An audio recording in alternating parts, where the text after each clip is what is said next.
निवडणुकीच्या दृष्टीने प्रशासकीय स्तरावरील तयारी सुरू झाली आहे। आचारसंहितेनंतर निवडणुकीच्या तयारीसाठी साधारणतः 30 ते 35 दिवस लागतात। आता पहिल्यांदा मास्टर ट्रेनचे प्रशिक्षण झाले असून दुसऱ्या टप्प्यात सहाय्यक निवडणूक निर्णय अधिकाऱ्यांचे प्रशिक्षण होणार आहेत।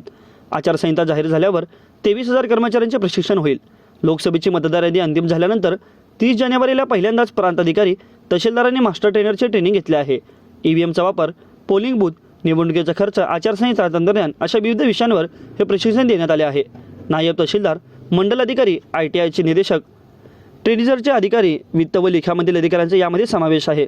आता 5 ते 9 फेब्रुवारीला पुण्यात प्रत्येक विधानसभा मतदारसंघामधील सहाय्यक निवडणूक निर्णय अधिकाऱ्यांचे प्रशिक्षण ठेवण्यात आले असून जिल्हा स्तरावरील अधिकाऱ्यांचे प्रशिक्षण 15 फेब्रुवारीपर्यंत पूर्ण केले जाणार आहेत।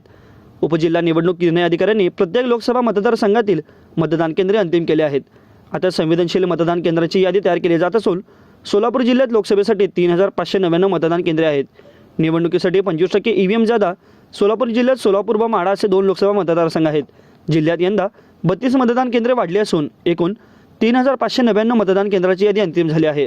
दरम्यान निवडणुकीसाठी प्रत्येक जिल्ह्यातील एकूण मतदार केंद्राच्या 25% ईव्हीएम जादा देण्याचे आदेश झाले आहेत। तांत्रिक बिघाड आल्यास त्यांचा वापर तत्काळ करण्यात येईल, त्यामागील हेतू आहे। सोलापूर जिल्ह्यासाठी 4,500 ईव्हीएम प्राप्त झाले असून त्याची तपासणी करून त्या गोदामात ठेवल्या जात आहेत। शिक्षकांसह 23,000 कर्मचाऱ्यांना इलेक्शन ड्युटी। सोलापूर जिल्ह्यातील 2 लोकसभा मतदारसंघातील निवडणुका जवळपास 23,000 कर्मचाऱ्यांची नियुक्ती केली जाणार आहे। त्यांची यादी अंतिम झाली असून वर्ग 1 ते 3 कर्मचाऱ्यांना त्यात समावेश आहे।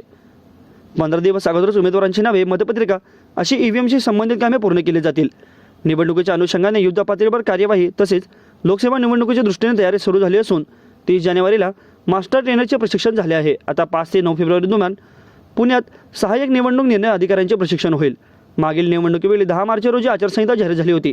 यंदाही तोच अंदाज गृहीत धरून युद्धपातळीवर कार्यवाही सुरू झाली आहे।